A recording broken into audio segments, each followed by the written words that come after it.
In this episode, I sat down with Saorsa Philp, educational psychologist and coach. It was lovely to speak with her. She is someone who I've known for many years, our paths crossing several times, and who I've admired for her creativity and obvious grounding in psychology. In this discussion, we unpick some of that to understand more about what guides her in decision-making and supporting others. I hope you enjoy it as much as I did. And so, welcome. Thanks very much for coming along. So Sarah's had a very interesting career, and for fear of not doing it justice, I wondered actually, Sarah, if you would mind just kicking us off and giving a sense of what that's looked like, your working life, and how things are looking for you today. Yeah. So just after I graduated from my undergraduate degree, I was working in a school at that point we were called SEN auxiliaries. So the SEN language has changed over the year. And I was working in, that's what we would now call an enhanced provision for children in a primary school. And I did that for a few months. And then I noticed an opportunity that was advertised within the council at that time, which was an assistant psychologist within the Educational Psychology Service. And I think it was probably one of the first. And I think the roles are much more commonplace now. But I think at that time, it was probably one of the first. And I was lucky enough to be offered that job. So I started that job. I can remember it because it was 1999 and I remember all the chats about the millennium. There was a lot of conversations about what was going to happen to the IT systems over the break. So I was in that role for probably about 3 years or 2.5 years. And then I went on doing my MSc at Dundee Uni. And during that time, I was living in Aberdeen. My first year placement was up in Aberdeenshire, based up in Fraserburgh. And then my second year placement was in Aberdeen City. And I then stayed on and worked in Aberdeen City for, I think it was probably about 3 or 4 years there as a trainee, as a probation. And then I became a senior and then a deputy principal in Aberdeen City. And then from there, I moved to Aberdeenshire, just next door. And during that time, I did a short stint. It was a maternity cover as a principal psychologist. And then I moved down to Edinburgh and became the principal psychologist in Midlothian there for 4 years. I think it was about 4 years. And then I was offered an opportunity, which I didn't see coming at first. Well, in fact, probably I think about the first 3 or 4 times I was offered the opportunity. I thought they were joking. I kind of passed it on. Eventually, I was like, I keep asking. I'm going what do you mean by this? So I was approached to do some work that I had been doing in Midlothian. I was approached by Osiris Education, which was a training company based down in England who'd worked predominantly in England and were looking to develop their work north of the border. And they wanted me to be their Director of Learning for Scotland, a terribly grand title. Oh, that is a grand title, yeah. I guess I was curious about that when it came along. As I say, I never saw it coming. It was not something I'd ever considered. I guess I thought as an educational psychologist, that's what I was going to do forever. And then I realized forever was quite a long time. So I was curious about the opportunity. And I guess I reckoned that if I didn't take it, somebody else would. And all probably wouldn't be offered something like that again. So yeah, I took the leap. Great, yeah. So that was for 3 years I worked for them. Yep. 3 years working in all corners of Scotland. And that in the end was the thing that probably nudged me to leave that position, which was so much travel and so much time away from home and just not really then having a life because I was too tired from all the travel. So made that decision to leave there, which I did. Brilliant timing. I left that job in the end of January 2020. Yeah. With a plan. Yeah. Very quickly after that window. You wouldn't have been the only one, I don't imagine, in the world at that time. Exactly. So I set up my own business at that. But I've kind of done it in the summer before and at my time I reduced my hours a little bit and then decided actually it was too hard doing 2 things. I was needed to focus and that was why I then decided to go full time into my own business. Also something I didn't see coming and not something that were in my line of sight and still surprises me daily. Interesting, isn't it? Some of the biggest, I was reflecting with someone else, some of the biggest life decisions probably I've made, I don't remember really consciously engaging with them that much, or them, it wasn't necessarily part of a plan. The world has strange ways sometimes, doesn't it? Yeah. It's interesting you say that because people have often said to me over the years, "Oh, you're very driven." And part of me feels like that's a criticism in some way. And I Yeah. don't really know why. I don't know. It's one of those words. I'm never sure how to take that. And I don't actually consider myself particularly driven, or it's not a word I would choose to describe how I've been. And I never had a plan. I never had a career plan. Mhm. But I suppose what I think I have done over the years and continue to try to do is to kind of look up and look out and to see where there are opportunities. Maybe opportunities as in a job or a role or something, but also within the work that I do, I think always looking up and looking to the horizon to see what's coming Mhm. next or what may be coming next. And I didn't see the pandemic coming, not really. Yeah, fair So, enough. Yeah. small important, but yeah, I've never had it clear in that way. And I'm wondering, I'm sitting here curious about when you say you're looking up, what is it that you're looking for? What would be the kinds of things that maybe you think, oh, that's interesting, or actually I hadn't thought about that, and that's maybe pulling me in a little bit, or that sparked my curiosity. I'm similar to you, by the way, about driven or career focused or that kind of thing. I don't know why there's something that just, Yeah. I was going to say great, but it's maybe because it's not so much a grating, but that's not how I see myself. I'm not even looking for anything in particular, but what I do or what I see are connections. And I Okay. see how things are connected to other things. And I see how some things can help support other things, or I see how I can connect other people as well. Okay. Yeah. Yes, I'm not sure I'm particularly looking for anything in particular, but I think I'm looking to see what I can see, notice, Yeah. and what's that mean given what I know and what I don't know. That's how. Okay. No, I'm kind of with you. Well, I think I'm with you. What it's reminding me of is is it this, I don't know if you call it a strap line or something Yeah. on your website Yeah. in some of your feeds that see the wood and the trees and everything in between. That's Yes. what it's making me think about when you're talking about that. Yes. That's good. It shows I'm consistent. Yeah. I think that is kind of where it came from, is that ability to see the big picture, to Mm, see, look up and see all of the stuff, but mm, then also to be able to go into detail on some things and to be able to filter out some things to be able to really focus in, but acknowledging then there's still that dynamic relationship between all of those things. Just mhm. because I'm in on one thing doesn't mean it's not connected to the other things. It doesn't mean it's Yeah. not impact on the other things. Yeah. Yeah. And this wasn't something that I was really planning to ask you, but it's coming to mind when it's a big question. Are there values or principles underneath those things for you that are more consistently there that probably do have a bit of a steering role for you?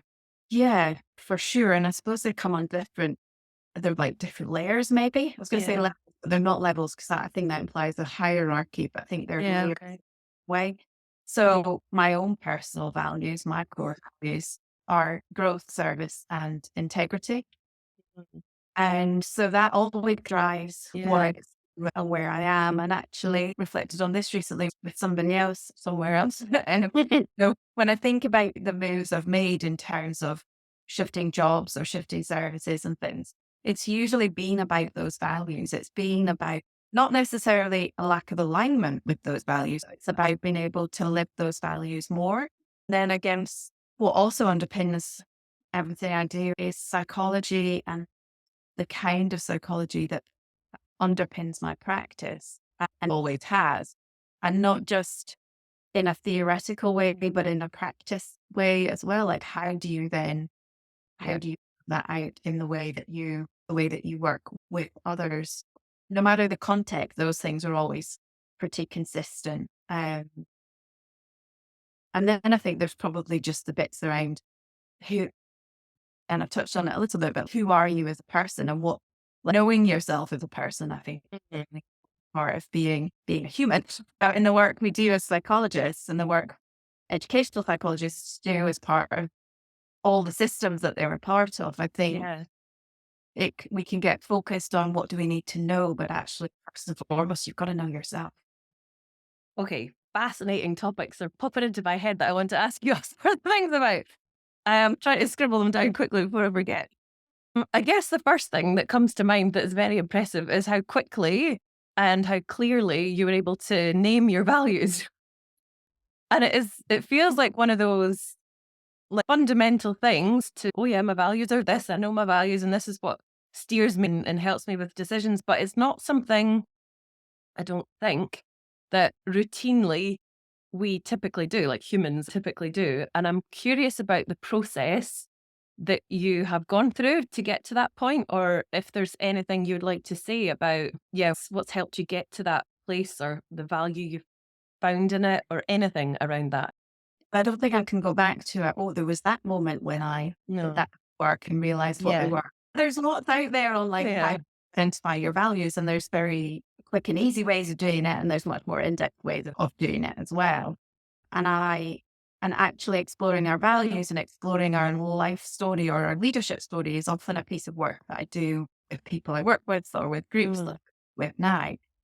Um, and I suppose for me, perhaps those values have always been interwoven with my psychology and with how I've grown into psychology and grown as a psychologist.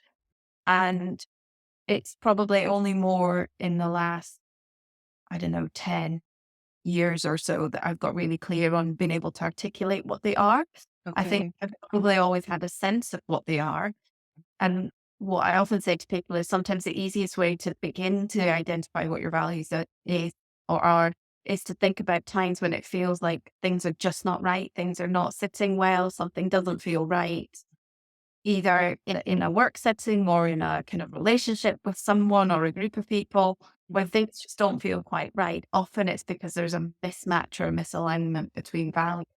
And that can often be a kind of a way into thinking about, so what was it there that didn't feel right? And what Yeah. was it that didn't feel good for me? And that probably gives you some information about your values. Yeah. And it's tied in with reflective practice and being a reflective person and everything as well, isn't it? To notice, try and notice and do the work observing these things about ourselves. Yes, yes. Noticing when things aren't feeling quite right, or noticing when things do feel like we use that phrase flow. When we feel like we're in flow, then there's probably a line between our values and who we are and who we want to be and how we're living those. When we're living and working in a way that's aligned to our values, that's when we're most satisfied, happiest. Yeah. Yeah. And it's a tough one, I think, sometimes, isn't it? Because we might observe things that feel a bit misaligned, and then the work feels to be, where are the bits in this that I have some agency or control over? And what are the bits that are fixed? So there might be a bit of misalignment there, but maybe that's always going to be the case. Is that how you would think this through? Or how would you maybe think about that in relation to people or contexts where there are particular tensions or things that are feeling really quite difficult because of some aspect of misalignment, but they're quite fixed. Those things are quite fixed. Is there a process, or how would you tend to think about that with people? If you don't mind just talking to that a little bit, I would be Yeah. interested. I think, first of all, understanding it and labeling it as that is a really Okay. thorough, Yeah. because Yeah. sometimes we haven't got the language for it. We're not clear what it is. We can't quite articulate it. And that kind of eats away at us. When you can actually articulate it and label it and name it as that, it allows you to look at it slightly differently. And sometimes that can change quite a lot when you see it differently. And sometimes when you see actually the reason I'm feeling like this in this context is because that really is jarring with my value of X, but I can't change that about that. So I can, and I always get this phrasing slightly confused. I have to think about it all the time. We don't have to agree with it, but we can agree to it. Oh, yeah. Okay. Yep. We don't have to agree with it, but we can agree to it. And again, that kind of acknowledgement of both parts. So often what we experience is this and this, and sometimes those feel like opposites. Yeah. And by being able to name it, being able to articulate it and to clarify it in that kind of a way, that can sometimes be enough for yourself, but also it can be useful to articulate it with others as well. Well, to name that in a conversation, in a discussion, in a situation, allows there to be the possibility of something different. Yes, so you by bringing it to life a little bit, by revealing it, if you like, you've given it a bit more of a shape. It's something a bit more tangible to process or work through or something. Yeah. Because then we're naming the forces that are at play. And sometimes those forces have more strength when they go unnamed, undetected, unnamed. Actually naming them Yeah. be a powerful thing. And by naming them, we're not necessarily putting our own emotional attachment response to it as well, but we're just noticing and naming what could be at play in a situation or a context. Yeah, that is such an important, another kind of fundamental point, isn't it? I think it's like, because what's the alternative? It's ignoring the fact that's there. Yeah. And not deliberately or consciously, I'm deliberately going to ignore this thing, although sometimes for functional reasons, that is sometimes what we feel like we need to do. But instead, noticing it, knowing that it's there, and giving it a place to then be able to figure out, okay, what do I now need to do with this thing? And it might just be, as you're saying, like it's going to be there. So, Yes. yeah. Mm-hmm. Acknowledging it. And depending on the context, acknowledging it can be very powerful for others that are involved as well, not just now. Because we know that sometimes when we all want to be seen and heard. And so sometimes acknowledging the things that are part of a situation or part of a system helps ourselves and helps others to feel seen and heard, even if we can't change those things. Yeah. And just that word "and" that you used earlier, this is happening and this is happening. That's a powerful thing in itself, isn't it? I think, to just see it all, this and this, not this, but this, not this, yet this, and it's all there. It's all there. Because the systems that we work in as human beings, as being in education, as being part of a family, as being part of a social network, all of those systems that we're a part of all require nuance and subtlety as well as strength. Yeah, unfortunately, they don't tend to be very straightforward systems. Perfect. Complex places that we work in, aren't they? It's certainly not a sippy book kind of approach. Yeah, and what I'm curious about when I'm speaking to people, and I wondered if you would just like to say something about what influences your practice as a psychologist and how you would see psychology in there. That's a big question, isn't it? It's funny because I've just been involved in some conversations to do with something else, which has been unpicking psychology and who you are as a psychologist. Oh, fab. Yeah. And things. But one of the things that I noticed is how unconscious it comes. Yeah. And I suppose as you go through your training and then your early years in a career as a psychologist and stuff, you go through those phases of unconscious and conscious and effortful and deep and things. But for me, my psychology has always been rooted in social constructionism, person-centered, and very much using if I was to pick one psychological thing to share with somebody, I would always come back to the zone of proximal development as one of the things that I think has always featured in my work and my understanding of people and what I do. And I feel it's maybe a bit of a very specific one to come back to, but there's often misunderstanding around the zone of proximal development and that it's something that exists in the person, but actually it's something that exists in the interaction between the two people. It will be different with two different people. So I could be the same, and our zone of proximal development is unique to if I had a conversation and a learning experience with another person, it would be different. And that for me has always been the thing that I come back to, whether that was conversations about a child's learning, conversations with adults, and conversations even now in the work that I do, coaching and psychology comes back to that. It's that really understanding the individual and understanding the dynamic of what we have between us and how I can help you to move forward in whatever way forward, forward means to you, and to develop your thinking as opposed to anything else. That's really interesting and actually just immediately helpful, because I've been saying for a while, or kind of wondering about, we hear so often the importance of relationships, and you know, it's written into policy, and relationships are really important. We need to foster good relationships. And obviously we know that's so important. And I'm also really keen to actually unpick that a little bit more. What does that mean? Why is it that a relationship is very important? Psychological safety, maybe, trust, unconditional positive regard. Like, what do we mean when we're saying that a relationship is important? And what you've just said has flagged something else up for me, actually, which is probably about that attunement to where someone is at, but also recognizing who you are in that dynamic as well. Yes. Yeah. Yes. And knowing, therefore, where you can go with that and where you Yeah. can't. You Yeah. know, there are things and places I can help people with, Mhm. and there are also things I can't. And somebody else is better placed to do that. And that can be different things. Mhm.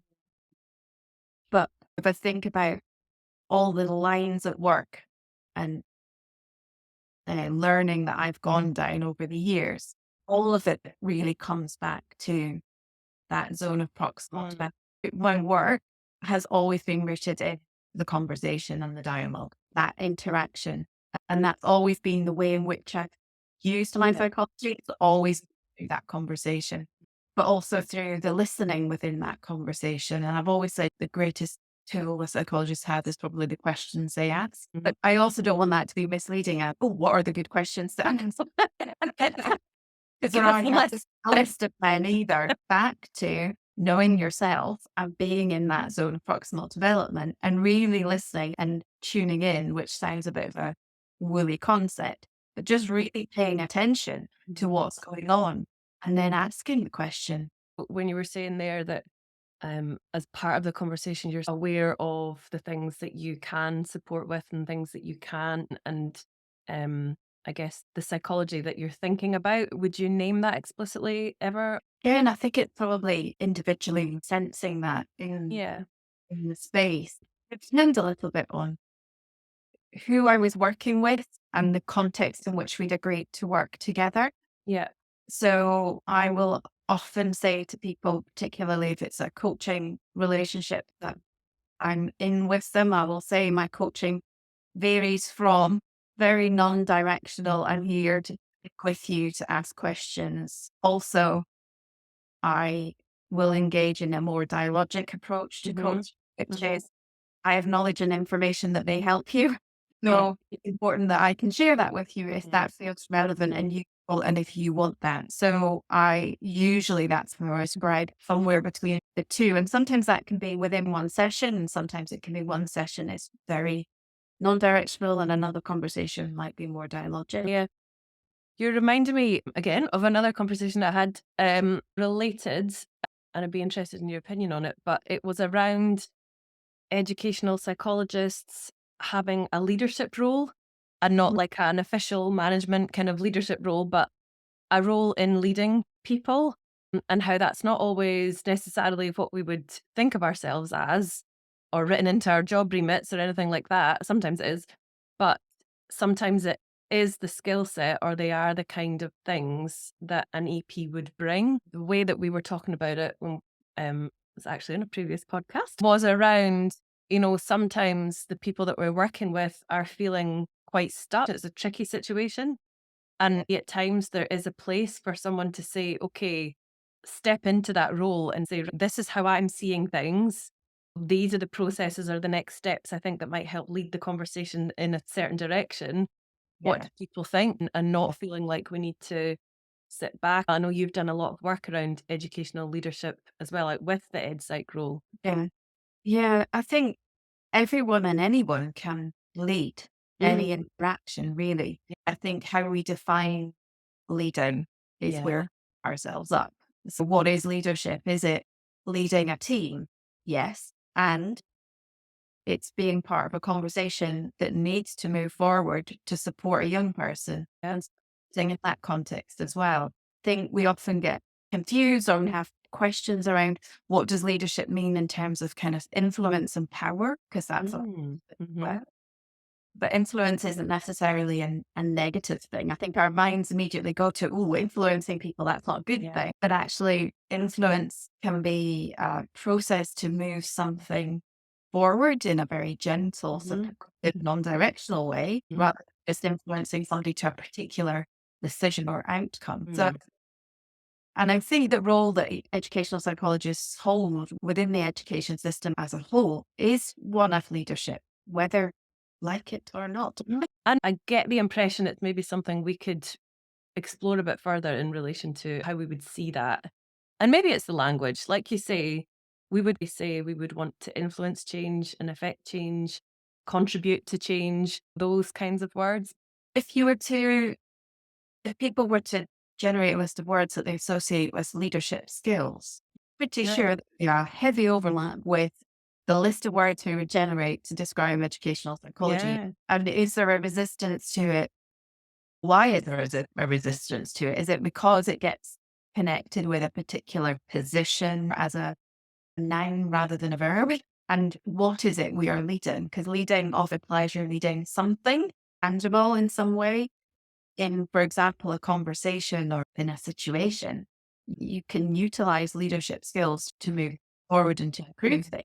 Yeah, because it's empowerment is something I would think about if I was thinking about leadership, supporting people to feel empowered, to move things, to do something. And that's certainly something we would think of as EP having a role in. Yeah, and to me, that's the thread I've seen through your work and just the ways that we've interacted over the years. I was remembering you came to do a session on consultation when I was training. I remember that on the program. You came to talk about consultation. I know you've done a lot of work in supervision and supporting people and coaching as well.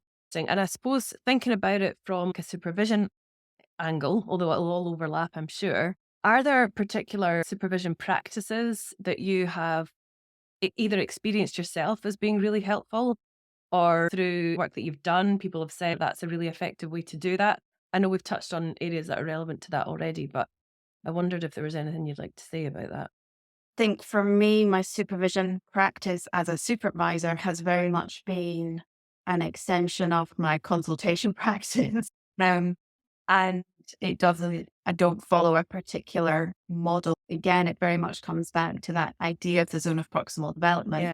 Who is the person I'm in that supervision relationship with, and how do I need to, in order to help them get to that next layer of whatever it is they're trying to access or to think about.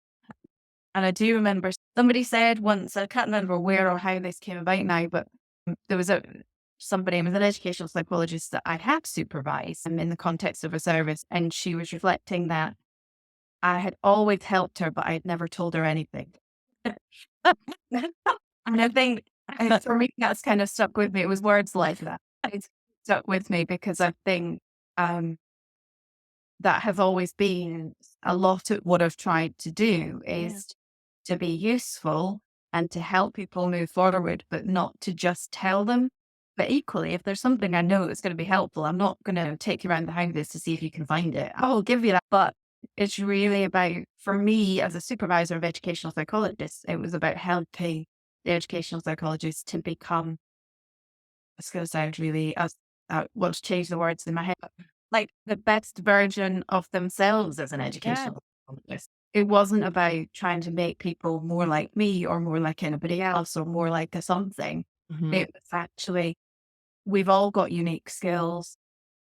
A huge part of what influences us as psychologists is our own experience, as our own core values and the psychology that we align to. And yes, you've got that overarching framework of the service and the local authority and AP and CPC and BAPS. All of those. Well, we've got all of those, but you've also got the human. So for me, it was, how do I help the human to be the best version of their psychologist that they can be? And I didn't necessarily agree with some choices or some ways that some people chose to do things, but that wasn't my place. Mm. If it had been unethical in any way, I would have addressed that. But it was never that. My preference, my preference is this based on my psychology. Your psychology and your experiences are this, and you need to work that out for you. And so another potentially clunky question, and why do you think that's important? Because, so a phrase I use with teachers and with school leaders, you teach who you are, you lead who you are. There's not an easy, you psychologize who you are.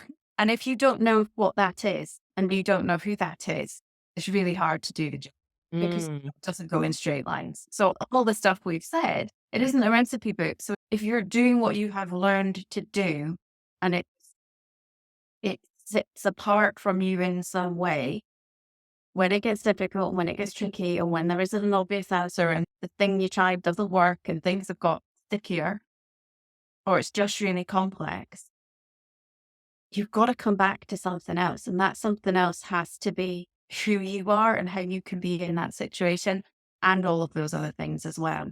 So for me, that's the difference, is when you can stitch those two together, that's where the magic, not a very scientific thing, but that's where I think you can really make a difference. Yeah, and there's something essential about that, I think, isn't there, when we think about the flexibility needed by an EP or anyone talking about EPs, because this is largely what this podcast, I think, is going to be about. But that ability to acknowledge that, okay, the policy isn't lining up, my theory isn't quite lining up at this point in time. So there are various things that are not quite helpful in themselves in isolation at the moment. And so it's trying to learn how to integrate all of those things, isn't it? And And psychology and the world of education tells us a lot about what works. Yeah. What are the good things that we can do that are going to make a big difference? But the reality of applying all of that is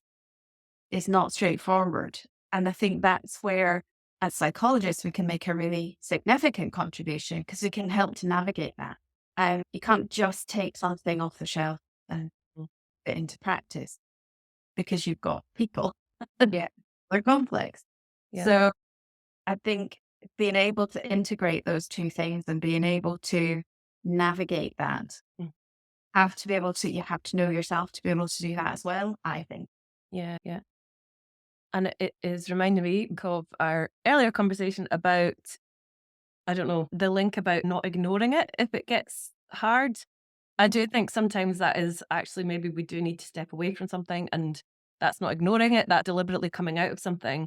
But at the same time, being able to move into it, knowing that it's quite difficult and trusting that we have certain skills, or we're feeling that our resources or supports around to be able to help us with that. But also being able to say you don't know. And I know that sounds obvious, and we flippantly say these kind of things like, oh, say you don't know. But genuinely it is.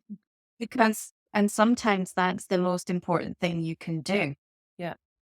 Because sometimes that breathes air into a situation, because there's an honesty and an openness about it. Situations are complex and changing all the time. And actually, we don't know. Yeah. The things we don't know. Yeah. And how are we engaged in the not knowing? Yeah. Oh, okay. When I was looking at your website and everything, I noticed your work around psychological safety, which I'm sure we'll have touched on many elements of it here already. I noticed your trust equation as well, and I thought that looked very interesting. And so I wondered if there was anything else that you would mind saying about that psychological safety, how you see that. And then maybe if we can talk about the trust equation as well, would be really interesting. So I think psychological safety is one of those things that probably we're all aware of as psychologists, and we probably use the term. I think more and more in schools, we're aware of it as a term, and we sometimes use it. We often mistakenly use psychological safety when we mean trust, and trust when we mean psychological safety. But they are two important things, but they are different. So trust is what happens in a one-to-one relationship. person to person or person to organization. But psychological safety is a function of the group. Okay. So we'll be more than two people. In a meeting with more than two people, then you've got psychological safety. And psychological safety is about human interaction. So it is there whether we pay attention to it or not. We can talk about it, we cannot talk about it. Doesn't really matter. It's still there. So for me, it's better to pay attention to it than to ignore it. And it's a hard to touch thing, but by very nature, and it will be experienced differently by different people in the group, but often largely the same. The biggest differences in how it's experienced is usually the managers and leaders in any given group or team usually experience it differently to those who are not managers and leaders within that team or that group. And that tends to be the biggest kind of difference. And often managers and leaders will overestimate the level of psychological safety within the group. And that's really a function, I think, of their role within the group and what they know and what they don't know. Often know more about more parts of the team or the group than anybody else. So that kind of inflates their experience of it, but it also, they have an inflated influence in that group as well. But what's important to know about psychological safety is everybody has a role in influencing it and it contributes to it. Because I think it's easy to think, oh, that's because a leader or manager isn't or is doing X, Y. But actually, we all influence the level of psychological safety within a group. And why it's important is because it influences the level of interpersonal risk we're willing to take. So if there's low psychological safety, we will hold back. We're less likely to offer an opinion, less likely to ask a question, less likely to answer a question.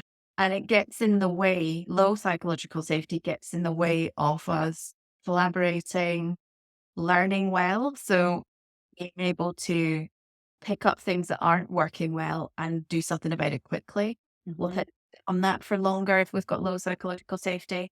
And it also tends to mean that we're much better at giving feedback to one another as well. So we learn better together when we have safety. And so is there a definition? How would you define psychological safety? So more than just two people. It's about that interpersonal risk. There's somebody whose name has gone right out of my head. It's okay. We can add it later or something. He defines it as Timothy Clark. He defines it as rewarded vulnerability. Ooh, that's cool. Yeah. The psychological safety is rewarded vulnerability. So that's the shortest definition. There are longer ones that I can't remember. The longer definitions come back to that interpersonal risk, being willing to speak up, to do the right thing, to say you don't know, to admit your mistakes. But the idea of rewarded vulnerability, anytime you take that interpersonal risk, if that vulnerability is rewarded in some way, then it's like... Yeah, it reminds me of, we would talk of it feeling okay for children to take learning risks in the classroom there, and it applies for us as adults as well, doesn't it? It does, yeah. Yeah. Just being accepted and feeling like it's okay to engage in the thing and you don't need to withdraw from it. Or protect yourself in some way. What we have a tendency to do is if there's low psychological safety, we will base our actions or decisions will be about that immediate protection of self rather than the longer term outcome.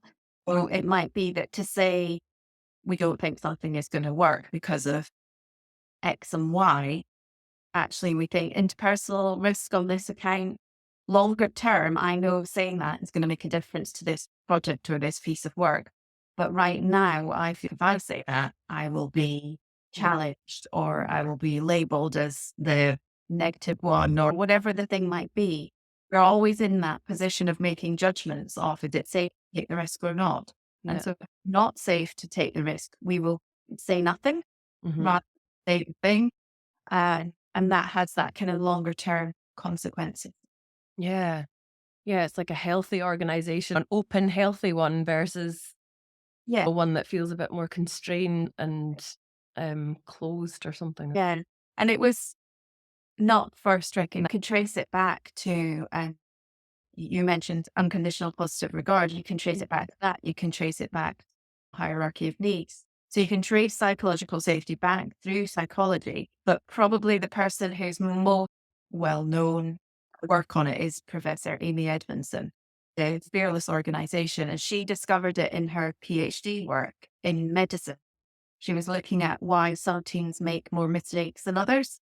What she discovered was some teams made more mistakes than others, but actually it wasn't that they were making more mistakes. They were reporting them more because they felt safe to. Oh, interesting. Yeah, that's really an interesting point, actually, about being able to own and feel accountable for and take responsibility for as a result of some of that.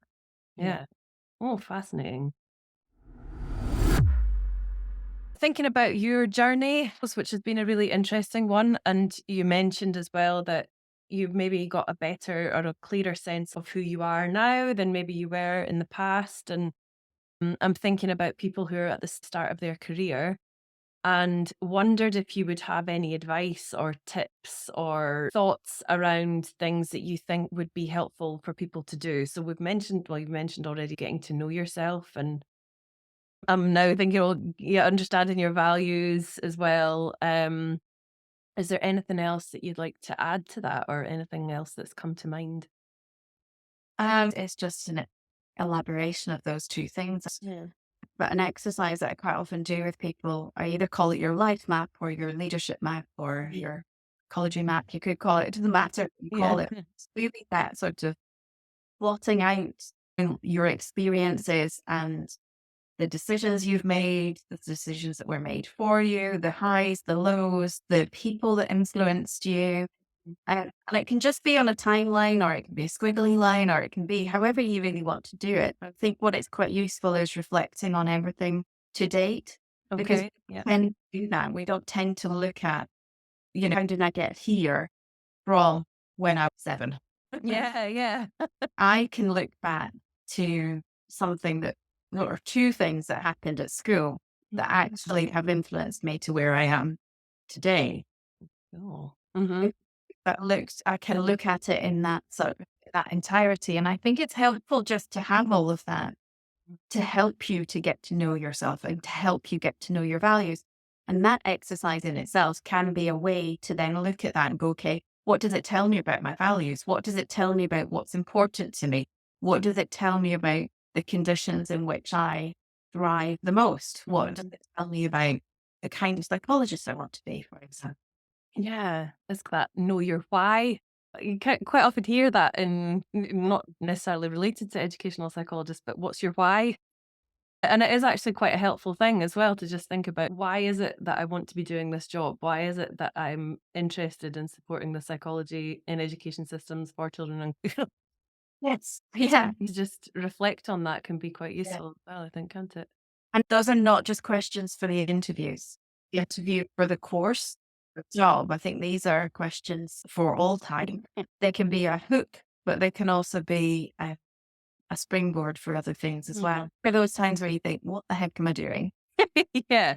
Who do I want to be as a psychologist? Yes. And educational psychology, I think, is often one of those things that people find hard to describe what it is. And so I think knowing yourself in that and knowing what you bring to that to give a context for it, it helps to engage with it. But it also can help you to say what it's not. So I'm going to put you on the spot here. But since you mentioned it, I'd be interested in how you would describe educational psychology. You were saying it can be quite a difficult thing. So for that reason, you're very welcome to say, no, thank you. I'm going to leave that one and we can cut it out. But if you were to try and describe educational psychology, are there key things that you would want to have in that description or not have in the description? Anything that you would want to say about that or have a go at? That is horrible. And I'm technically not in it anymore in that sense. But actually, maybe that gives me a perspective on it as well. Yeah. A bit of space between it as well. I don't think I've got a neat sentence or thing to bring to mind, but I suppose the things that are important to me in understanding what educational psychology is, it sounds obvious, but it's about the psychology of what we do. It's about what we know about, how we put those two things together in the interaction and the dynamic nature of conversation, dialogue, and relationship with others, I think it is, and as part of the system. Okay. That was a pretty fantastic attempt, I would say. So there's not just one, is there? And that's something that I, from your practice and seeing of the things that you're involved in, you're so skilled, and there's definitely that pattern there about supporting the adults in the system, within the education system, because we know that makes a Yeah. difference for the children and young people. And I think that would be my high level. And then what I would do as an educational psychologist would be so that might mean this, or it might look like this, and that it's been this in the past and it could be this in the future. I think I would quite often use that sort of phrase of being the educational psychologist for school or whatever. So what that means today here is can this, and that was for me one of the great parts about the job. It can mean very different things in a day. That's really helpful, though. So, naming in whatever consultation, meeting, whatever you're doing, saying this is what this looks like today. This is what my role will be, and here is where this. You could be naming it or not, but this is where I see the psychology of what I'm doing right now. I think part of why it's difficult to explain is that psychology is so broad. Whenever we say we apply psychology in education settings, there's still an air of mystery around what is psychology. Because that looks so different across different fields and different domains as well, isn't it? And many of us have different ideas about what is involved in psychology. So what I'm quite keen to do is exactly what we've done here, is tease out what does that mean for different people and what are different people's perspectives on that, and bring it a little bit. Yeah. And I think what we do is it's there in what we do and have done for years, but it is that from the individual to the system. And so that requires different kinds of psychology, requires different kinds of knowledge. I think that's hard for people to fully appreciate, that you can do all of that. Quite nuanced. And I think one of the things we're good at as psychologists, and it's something I would always encourage people to be conscious of and develop practice of, is how we use frameworks and theories, but how we use them flexibly in the moment where we are and what's coming up and what needs done, as opposed to I'm going to do something on X. And sometimes that's right and that's useful and that's a part of it. But I think one of the things that we have that is quite unique is that ability to hold different frameworks and to utilize them in quite a flexible way, coherence. And I guess that's the other reason why it's important to develop yourself as your own psychologist and have an awareness of how you integrate things and how you pull things together and how you make decisions. It was really interesting because when I did my coach training, it was quite an in-depth training program that I did. And a number of times, you'd be given, here's a model or a framework to go away and practice. Mm-hmm. Quite a few times when doing that in pairs or trios or whatever, there was a reflection that I seemed to find it really easy to not be like, so the next question is, and then I'm going to ask you this one. And I suppose it wasn't something I would have necessarily fully appreciated or been able to articulate, but I guess it's part of that practice and skill set as a psychologist is I already had the ability to, okay, that's the framework, that's the overarching principles. I don't need to ask question 3 after question 2, not what feels right. And so being able to come away from the essence of the framework, the theory, the model, being able to use it in relationship as opposed to going to deliver this thing to you now. So the psychologist's leading it rather than the framework or the theory. Yeah, I think that's a really important point. And I quite often think of, you've got all the evidence, the research, what everyone else says is effective, but then you're also working within a very unique context and something that will have not occurred before with the variables that it has and the nuances that it has. So it may not fit perfectly, and there's a need to be, it's like being critical about it, isn't it? And so engaging in it with a kind of process of discernment and sometimes what you're doing in order to be able to do that is slowing things down. Amazing. I am feeling I should probably try and wrap this up now because I'm aware your time is very precious. Is there anything that we've not spoken about today that you thought we were going to speak about, or you'd like to speak about or say something about?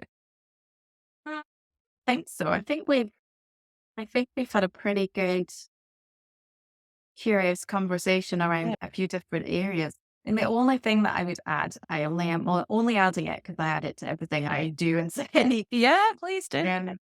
I am a big fan of Nancy Klein's work and her book, Time to Think. And I use this a lot in different things, but one of the things that she says is the quality of all human actions is underpinned by the quality of our thinking.